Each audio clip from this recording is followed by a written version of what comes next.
Valle here. Welcome back. We're going to pick up with our story of Edward Tulane, and today we're going to read chapters 3, 4, and 5. "She is called the Queen Mary," said Abeline's father, "and you and your mamma and I shall sail on her all the way to London." "What about Pellegrina?" said Abeline. "I will not go," said Pellegrina. "I will stay."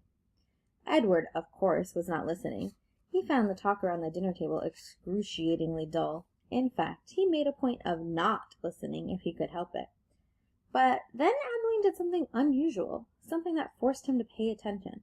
As the talk about the ship continued, Abeline reached for Edward and took him from his chair and stood him in her lap. "And what about Edward?" she said, her voice high and uncertain. "What about him, darling?" said her mother. "Will Edward be sailing on the Queen Mary with us?"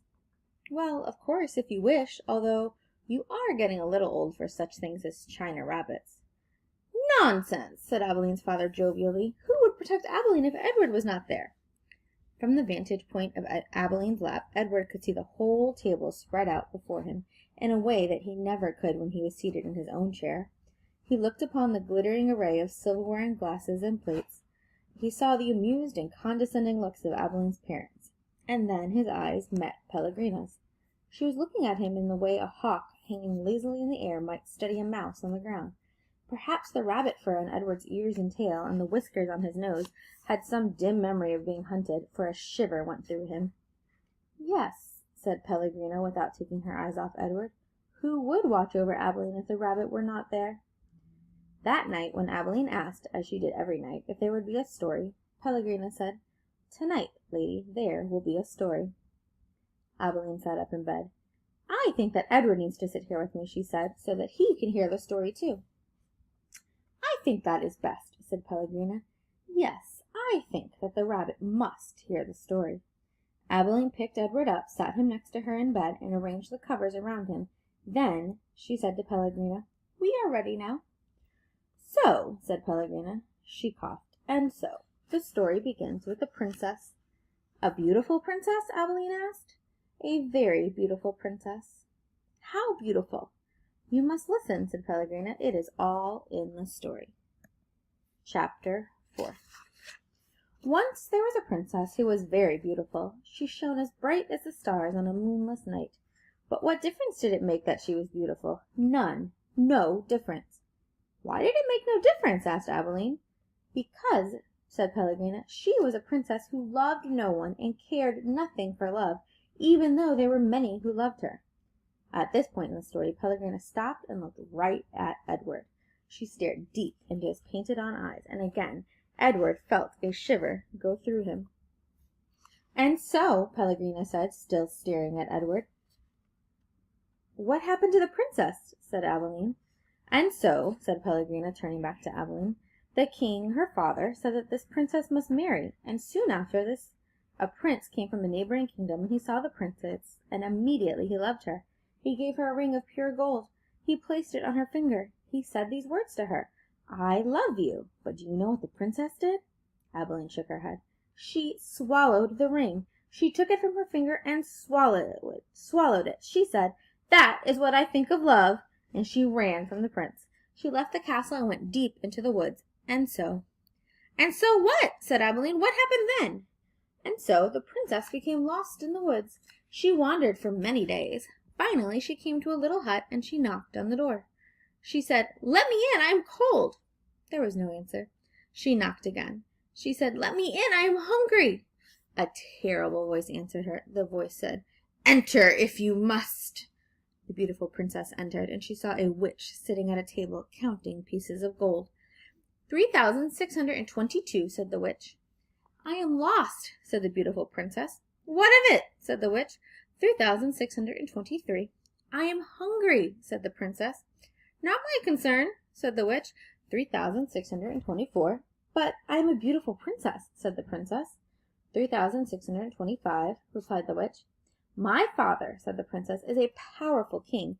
You must help me, or there will be consequences." "Consequences?" said the witch. She looked up from her gold. She stared at the princess. "You dare to talk to me of consequences? Very well, then, we will speak of consequences. Tell me the name of the one you love." Love, said the princess. She stamped her foot.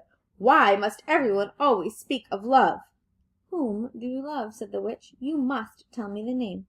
I love no one, said the princess proudly. You disappoint me, said the witch. She raised her hand and said one word. Farthiggery. And the beautiful princess was changed into a warthog. What have you done to me? Squealed the princess. Talk to me of consequences now, will you? Said the witch, and she went back to counting her pieces of gold.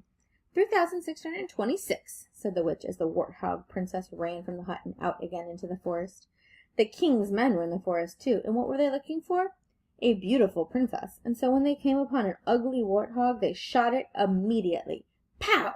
No, said Abilene. Yes, said Pellegrina. The men took the warthog back to the castle, and the cook slit open its belly, and inside it she found a ring of pure gold. There were many hungry people in the castle that night, and all of them were waiting to be fed. So the cook put the ring on her finger and finished butchering the warthog, and the ring that the beautiful princess had swallowed shone on the cook's hand as she did her work. The end. The end, said Abilene indignantly. Yes, said Pellegrina, the end. But it can't be. Why can't it be? Because it came too quickly, because no one is living happily ever after, that's why. Ah, and so, Pellegrina nodded. She was quiet for a moment. But answer me this, how can a story end happily if there is no love? But, well, it is late, and you must go to sleep. Pellegrina took Edward from Abilene. She put him in his bed and pulled the sheet up to his whiskers. She leaned close to him. She whispered, You disappoint me. After the old lady left, Edward lay in his small bed and stared up at the ceiling. This story, he thought, had been pointless, but then most stories were. He thought of the princess and how she became a warthog. How gruesome, how grotesque, what a terrible fate. Edward, said Abilene, I love you. I don't care how old I get. I will always love you. Yes, yes, thought Edward. He continued to stare up at the ceiling. He was agitated for some reason that he could not name. He wished that Pellegrina had put him on his side so that he might look at the stars. And then he remembered Pellegrina's description of the beautiful princess. She shone as bright as the stars on a moonless night. For some reason Edward found comfort in these words, and he repeated them to himself. As bright as the stars on a moonless night, as bright as the stars on a moonless night, over and over until at last the first light of dawn appeared. Chapter 5. The house on Egypt Street became frantic with activity as the Tulane family prepared for their voyage to England. Edward possessed a small trunk, and Abilene packed it for him, filling it with his finest suits and several of his best hats, and 3 pairs of shoes, all so that he might cut a fine figure in London. Before she placed each outfit in the trunk, she displayed it to him. Do you like this shirt with this suit? She asked him. Or, would you like to wear your black derby? You look very handsome in it. Shall we pack it? And then finally, on a bright Saturday morning in May, Edward and Abilene and Mr. and Mrs. Tulane were all on board the ship, standing at the railing. Pellegrina was at the dock. On her head she wore a floppy hat strung around with flowers. She stared straight at Edward. Her dark eyes glowed. Goodbye, Abilene shouted to her grandmother. I love you. The ship pulled away from the dock. Pellegrina waved to Abilene. Goodbye, lady, she called. Goodbye. Edward felt something damp in his ears. Abilene's tears, he supposed. He wished that she would not hold him so tight. To be clutched so fiercely often resulted in wrinkled clothing. Finally, all the people on land, including Pellegrina, disappeared. Edward, for one, was relieved to see the last of her. As was to be expected, Edward Tulane exacted much attention on board the ship. What a singular rabbit, said an elderly lady with 3 strings of pearls wrapped around her neck. She bent down to look more closely at Edward. Thank you, said Abilene. Several little girls on board gave Edward deep glances full of longing. They asked Abilene if they might hold him. No, said Abilene, I'm afraid that he's not the kind of rabbit who likes to be held by strangers. 2 young boys, brothers named Martin and Amos, took a particular interest in Edward. What does he do? Martin asked Abilene on their second day at sea. He pointed at Edward, who was sitting on a deck chair with his long legs stretched in front of him. He doesn't do anything, said Abilene. Does he wind up somewhere? Asked Amos. No, said Abilene, he does not wind up. What's the point of him, then? Said Martin. The point is that he is Edward, said Abilene. That's not much of a point, said Amos. It's not, agreed Martin, and then after a long, thoughtful pause, he said, I wouldn't let anybody dress me like that. Me neither, said Amos.